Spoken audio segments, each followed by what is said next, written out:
Hi all, അസ്സാം വലൈക്കും. ഇന്നിപ്പോൾ നമ്മൾ മുറ്റത്തുള്ള സീതപ്പഴം ഒന്ന് പറിക്കാമെന്ന് വിചാരിച്ച് ഇറങ്ങിയ കേട്ടോ. ഇന്നലെ ഒന്ന് ഇറങ്ങിയിരുന്നു, അപ്പോൾ പിന്നെ കുറേ വൈകിയോണ്ട് പിന്നെ എനിക്ക് തോന്നി പറിക്കേണ്ടാന്ന് കേട്ടോ. പണ്ടുള്ളവർ പറയലുണ്ടല്ലോ 6 മണിക്ക് ശേഷം ഈ ചെടീൻ്റെ ഇലയും കായും ഒന്നും പറിക്കരുതെന്ന്. അപ്പോൾ അതുകൊണ്ട് ഇന്നലെ ഞാൻ പറിക്കാതെ പോയി. ഇന്നിപ്പോൾ വന്നപ്പോൾ മൂത്തതൊക്കെ പൊട്ടി കീറി പോയിട്ടുണ്ട് കേട്ടോ.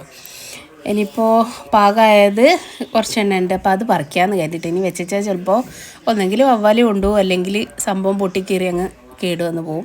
ഒന്നുണ്ടോ മൊത്തം പൊട്ടിക്കീറി കിടക്കുക, അതിലൊക്കെ ഉറുമ്പ് നിറഞ്ഞിട്ടുണ്ട് കേട്ടോ. അപ്പോൾ ഇത് ഞാൻ മെല്ലെ പറിച്ചെടുക്കുകയാണേ. കണ്ടോ, നന്നായി മൂത്ത് വന്നിട്ടുള്ളതാട്ടോ. ജസ്റ്റ് നമ്മൾ ഒരു ദിവസമൊക്കെ വെച്ചാൽ മതിയാവും, പിറ്റേന്നേക്ക് ഇത് കറക്റ്റ് പാകമായിട്ട് നമുക്ക് പൊട്ടിച്ച് കഴിക്കാൻ പറ്റും കേട്ടോ. ഇത്രയും പഴുത്തിട്ടുണ്ട്. ഇത് ഞാൻ നഴ്സറിയിൽ നിന്ന് വാങ്ങിയിട്ടുള്ള തൈയൊന്നല്ല കേട്ടോ. നമ്മൾ ഈ ഷോപ്പിൽ നിന്ന് വാങ്ങിക്കൊണ്ടുവരുന്ന സീതപ്പഴത്തിൻ്റെ കുരു കുഴിച്ചിട്ടുണ്ടായിട്ടുള്ളതാണ്.